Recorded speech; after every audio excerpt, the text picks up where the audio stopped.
Hello all, hope you all are well. तो चलिए आज एक क्वेश्चन डिस्कस करते हैं बेस्ड ऑन द हीट। ठीक है, और ये जो क्वेश्चन है ये इलेक्ट्रिसिटी चैप्टर से है। आइए इसके ऊपर अपनी अंडरस्टैंडिंग आज क्लियर करते हैं। तो क्वेश्चन क्या दिया हुआ है, देखिए हमको दिया हुआ है 100 joule of heat is produced each second in A 4 ohm resistance. क्या है, एक 4 ओम का रेजिस्टेंस है जिसमें हर एक सेकेंड में कितना 100 जूल ऑफ हीट प्रोड्यूस होता है। 100 जूल ऑफ हीट प्रोड्यूस हो रहा है। तो क्वेश्चन बोल रहा है कि find the potential difference across the register. आपको क्या निकालना है, potential difference across the register.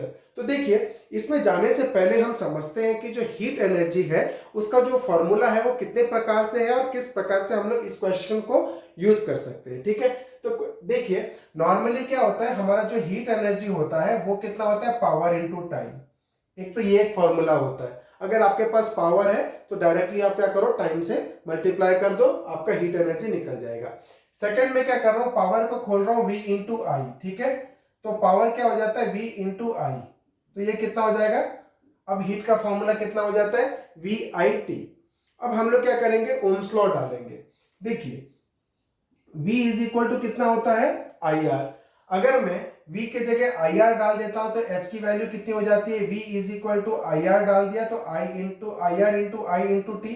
तो v के जगह क्या आ गया मेरा, आई आर। अब कितना हो जाएगा h का value, h is equal to I square R T. कितना हो गया मेरा, h is equal to I square R T. तो ये एक फॉर्मूला आ गया। अब मैं क्या कर रहा हूं, इस वाले में अब मैं क्या कर रहा हूं, आई को सब्स्टिट्यूट कर दे रहा हूं। आई की वैल्यू कितनी हो जाती है ओम्स लॉ से, I is equal to V by R. अब मैं क्या कर रहा हूं, इस फॉर्मूला में h इज इक्वल टू आई की जगह में क्या डाल दे रहा हूं, v बाई आर। आई की जगह क्या डाल दे रहा हूं, v बाई आर।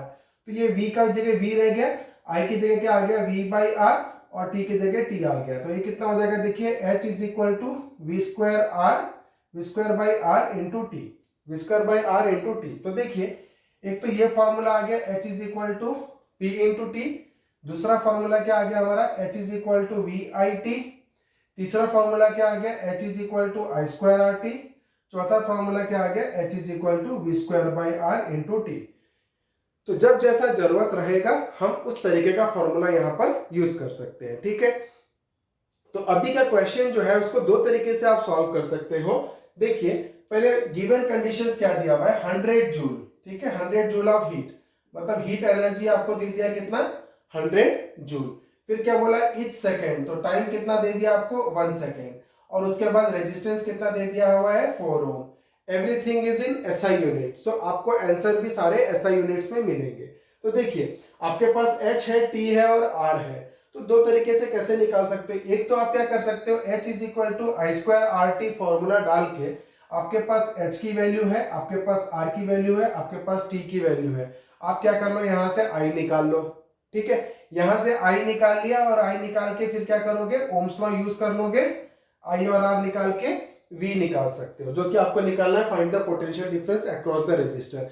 नहीं तो आप क्या कर सकते हो, डायरेक्टली एक फॉर्मूला डाल सकते हो कि ये दो स्टेप में नहीं जाके आप डायरेक्टली ये फॉर्मूला भी डाल सकते हो, h is equal to V square by R into T. मतलब मेरे को क्या चाहिए, पोटेंशियल डिफरेंस चाहिए। ओके, तो मेरे को ये पोटेंशियल डिफरेंस चाहिए v।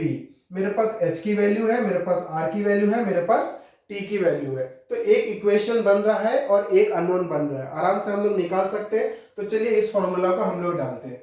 तो h कितना हो जा रहा है, h is equal to V square by R whole into T. अब h की वैल्यू कितनी आ गई, देखिए यहाँ पर दिया हुआ है 100 जूल्स। ठीक है, और v की वैल्यू कितनी है हमको निकालनी है, और r की वैल्यू कितनी है, बाई 4, और t की वैल्यू कितनी है, 1 सेकेंड। ठीक है, इतना हो गया। अब देखिए वी स्क्वायर कितना हो जाएगा, V square is equal to 400, 4 into 100 400। अब v की वैल्यू कितनी हो जाएगी, v is equal to under root 400। तो वोल्टेज नेगेटिव नहीं हो सकता, इसकी वैल्यू प्लस माइनस 20 आएगी, लेकिन अपना वोल्टेज नेगेटिव वोल्टेज नहीं हो सकता, तो हम क्या करेंगे, पॉजिटिव वोल्टेज कंसीडर करेंगे। तो कितना हो जाएगा ये, प्लस 20 वोल्ट्स। ठीक है, तो आप देखिए अपना जो potential difference across the register मांगा था, तो हम क्या लिख सकते हैं, hence the potential difference, hence the potential difference across the register, hence the potential difference across the register is कितना हो जाएगा, 20 वोल्ट। ठीक है, तो इस तरीके से हमने आज का क्वेश्चन में क्या देखा कि कैसे हम लोग को जो क्वेश्चन हमको सॉल्व करना है वो किस तरीके से हम लोग वेरियस फॉर्मूला पे डिपेंडेंट है। तो एक ही फॉर्मूला हम लोग यूज करके ऐसा नहीं सोचेंगे कि इसी फॉर्मूला को यूज करके हमको निकालना है। आपको क्या करना है, थोड़ा एक्सप्लोर करना है कि जो फॉर्मूलाज है वो कितने फॉर्म्स में आ सकते हैं और कौन सा बेस्ट इजी फॉर्म होगा हमको इसको निकालने के लिए। तो आज के वीडियो में इतना ही।